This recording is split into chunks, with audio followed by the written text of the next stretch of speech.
ಪ್ರಜಾಪ್ರಭುತ್ವದ ಅದ್ಭುತ ಅಚ್ಚರಿ, ಸೊಗಸು ಮತ್ತು ವೈಶಿಷ್ಟ್ಯವೆಂದರೆ ಹಳ್ಳಿಯ ಶ್ರೀಸಾಮಾನ್ಯನು ಸಹ ತನ್ನ ಅರ್ಹತೆಯಿಂದ ಪ್ರಧಾನಿಯಾಗಬಲ್ಲ.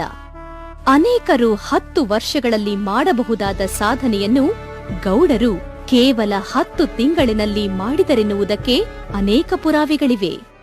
ನೀರಾವರಿಗಾಗಿ 504 ಕೋಟಿ ರೂಪಾಯಿಗಳ ಮಂಜೂರು, ಕೈಗಾ ಕೊಜೆಂಟ್ರಿಕ್ಸ್ ಯೋಜನೆಗಳ ಕಾಯಕಲ್ಪ, ಭದ್ರಾವತಿ ಉಕ್ಕಿನ ಕಾರ್ಖಾನೆಗೆ ಪುನಶ್ಚೇತನ, ಕರ್ನಾಟಕಕ್ಕೆ ಪ್ರತ್ಯೇಕ ರೈಲ್ವೆ ವಲಯ, ಹೊಸ ಸಕ್ಕರೆ ಕಾರ್ಖಾನೆಗಳು, ಗ್ರಾಮೀಣ ಮೂಲಭೂತ ಅಭಿವೃದ್ಧಿ ನಿಧಿಯ ಸ್ಥಾಪನೆ, ಕೊಳೆಗೇರಿಗಳ ಅಭಿವೃದ್ಧಿ, ಬೆಂಗಳೂರು ಮೆಗಾಸಿಟಿಯ ಪರಿಕಲ್ಪನೆ, ಬೆಂಗಳೂರು ನಾಗರಿಕರಿಗೆ ಕಾವೇರಿ ನೀರನ್ನು ಕುಡಿಯಲು ಒದಗಿಸುವ ಯೋಜನೆಗೆ ಮುಕ್ತಿ, ನಾಡಪ್ರಭು ಕೆಂಪೇಗೌಡರು ಕಟ್ಟಿದ ಬೆಂಗಳೂರಿನ ಆಧುನಿಕ ಶಿಲ್ಪಿ ಶ್ರೀ ದೇವೇಗೌಡರು.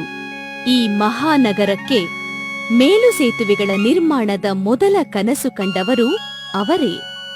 ಸಿರ್ಸಿ ವೃತ್ತದಿಂದ ಕೆಆರ್ ಮಾರುಕಟ್ಟೆಯವರೆಗೆ, ಮೇಖ್ರಿ ವೃತ್ತ, ರಿಚ್ಮಂಡ್ ವೃತ್ತ ಮುಂತಾದ ಹಲವಾರು ಮೇಲು ಸೇತುವೆಗಳು ನಿರ್ಮಾಣವಾದದ್ದು ಶ್ರೀ ದೇವೇಗೌಡರ ಅಧಿಕಾರಾವಧಿಯಲ್ಲಿ. ಕಾವೇರಿಯ ಜಲಧಾರೆ ಬೆಂಗಳೂರಿನ ನಾಗರಿಕರ ದಾಹವನ್ನು ತಣಿಸಿತು.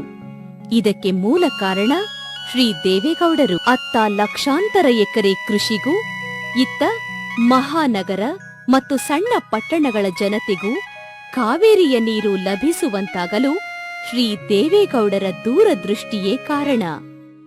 ಕಾರವಾರದ ಸೀಬರ್ಡ್ ಯೋಜನೆ, ರಾಯಚೂರಿನ ಒಪೆಕ್ಸ್ ಆಸ್ಪತ್ರೆಯ ಮುಕ್ತಾಯ, ಹುಡ್ಕೋ ಮೂಲಕ 32 ಪುಟ್ಟ ಪಟ್ಟಣಗಳ ಅಭಿವೃದ್ಧಿ, ಹೀಗೆ ಸಾಗುತ್ತದೆ ಸಾಧನೆಗಳ ಪಟ್ಟಿ.